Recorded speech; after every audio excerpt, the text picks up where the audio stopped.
Hey everyone and welcome to Storytime. My name is Jake and today we are going to be looking at the subreddit r/maliciouscompliance, where people conform to the letter but not the spirit of a request. If you're new around here, please do hit subscribe down below so that you never miss out on another video. But for now, let's sit back, relax and enjoy some malicious compliance. Ma'am, your child is drowning. I was a head lifeguard at a water park for 4 years, so I definitely have seen my fair share of entitled parents. But one entitled mother almost let her child drown because of it. Me, S, supervisor, EM, entitled mum, and C, child. At the park I work at, we have a bunch of slides, a wave pool, and one regular swimming pool that has these little plastic water slides that empty into it, that we also use for training. The shallow end is about 3 feet and the deep end is 10, but the water slides empty into the 4 to 5 foot end.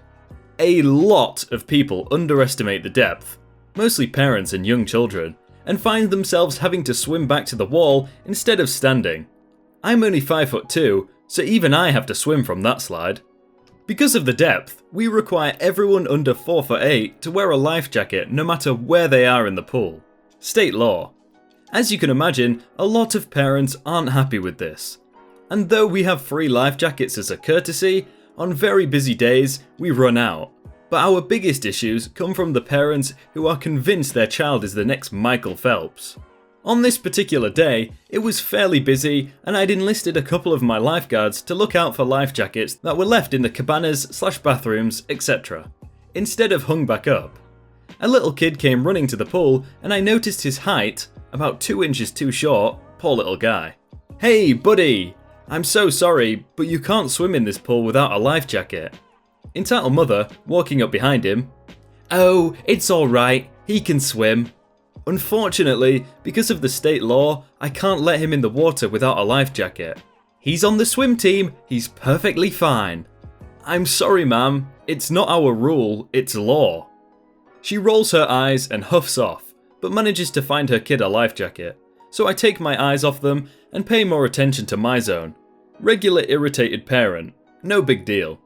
Fast forward about 10 minutes and I see this kid climb up the slide. It's the child, so I whistle at him and take him to his mother again and say, "Ma'am, I understand he can probably swim, but he cannot go down the slide or go in the pool without a life jacket." "Absolutely not. I am not putting that death trap back on my child." "I understand, but he can swim perfectly fine. He's on a swim team. He's fine." Me, beginning to get irritated. "I legally cannot let your child touch that water if he does not have a life jacket on." "No, it was choking him. I will not have my child choking and dying. Goodbye." I almost cracked up, but she'd walked off, dragging her kid with her, so I rolled my eyes and didn't think anything of it. Every 20 to 30 minutes, we rotate positions as lifeguards to keep our eyes fresh and our energy up. So our lovely entitled mother decided to wait until we rotated to try and bring her child back. Unfortunately for her, I just moved to the other side of the pool. About 10 minutes into the rotation, I notice a distressed swimmer. Swimming, but clearly struggling, and barely moving. It's the stage before active drowning. About 5 feet from the slide. I whistle, jump in, yank the swimmer onto my tube, and lo and behold, it's the same child. Now, I'm mad, but not as mad as the entitled mother. She's sitting in a lounge chair on the side of the pool, not paying attention at all. Side note parents, lifeguards are not your babysitters. I help the kid out and drag him to his mother. "Ma'am, this is the 3rd time I have tried to talk to you. Your child almost drowned in the pool because he..." Entitled mother, horrified, "Did you just touch my child?" "I rescued your child." "I did not give you permission to save my child. You had no right to touch him. You should have asked me first before just grabbing him like that." "I didn't see you anywhere. You were not watching your child, so I had to make a decision." "Yes, I was. He was swimming fine. How dare you save him just to prove your point? Just admit you're on a little lifeguard power trip. I want to speak to your supervisor." I love when people want to speak to a supervisor, because at this water park, they are almost always on the lifeguard's side. So my supervisor comes over. "This lifeguard won't let my child swim in the pool. She gave him a life jacket that was choking him and then dragged him out of the pool without my permission. Your child is too short, but he's on a swim team. If he can swim, he shouldn't have to wear one." Now, I'd been having this same conversation over and over for about 45 minutes at this point. My supervisor asked her to give him a minute and move to the side to talk to me. Sometimes, if the children are near the correct height, we let them swim if there are no adequate life jackets and they seem like strong swimmers. And have a reliable adult with them. So my supervisor decides to extend this privilege to the entitled mother. "Thank you. I can't believe it took this long for you to see sense. I hope she gets written up at the very least for ruining my son's day. She was doing her job, but I'm sorry it made things difficult for you."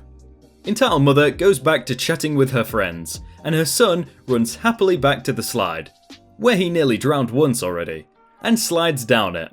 And sure enough, he starts drowning. But I'm not allowed to rescue her son, because he can't swim, right? He's on a swim team! He's great! I'm actually about to jump in when my supervisor stops me and gets the mum's attention. "Ma'am, your son is drowning." The entitled mother rolling her eyes and walking over to the edge of the pool. "He is not. He's swimming fine." By this point, the son has moved from distress swimming to active drowning. His mouth is bobbing up and down over the water, his eyes are wide, arms desperately grabbing for something, but he isn't moving anywhere. And no, none of the other patrons noticed because they were all doing their own thing, and drowning is very quiet and uneventful. Now, I'm getting antsy. I don't want a kid drowning on my watch, even if I don't have permission from the parent to rescue them. Entitled mother's friend comes over to see what's going on, gets wide-eyed and gasps. And the entitled mother falls into hysterics. "What are you doing? Don't just stand there, do something, save him!" Despite my now anger, I need no second bidding. I jump in, grab the poor kid, for a second time, and pull him out. "Please put a life jacket on him next time, or take him to the children's area where he can swim wherever he likes without one." Didn't even say thank you. Just shot me a dirty look, signed the incident report, and hauled her shivering child away. As upsetting as it is, it was handled. The child was safe the entire time. He struggled for a bit, but he took in no water. He didn't slip below the surface of the water, and we sent him to a medic just to be safe. I've seen dozens of supervisors, lifeguards, and swim teachers do very similar things. If I kick someone out of the park, which I can't do, a supervisor or my manager has to do, every time they endangered someone, or even did something illegal and endangering, I wouldn't have time to actually ensure people don't drown, as crazy as that sounds.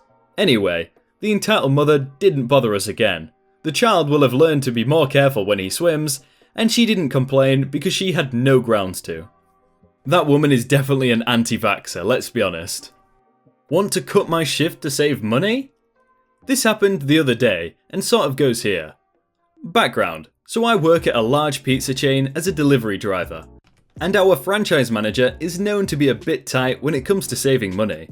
As the Easter break is this weekend, every day is a designated public holiday and employees receive double pay across the entire weekend.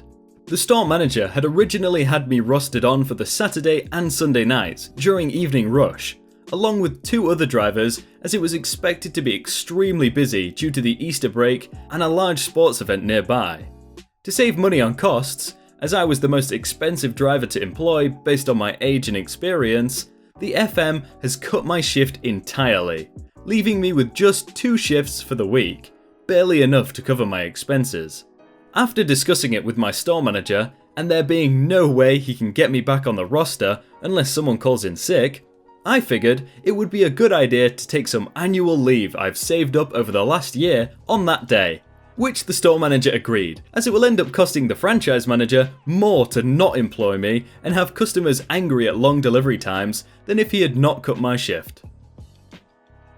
Hey everyone, I hope you all had a really good day and that you enjoyed that video. If you want to check out some other videos, then click on screen right now or check out the playlist down below. If you enjoyed those stories, then please do hit like down below and subscribe if you aren't already. But thank you so much for watching and I will see you very soon.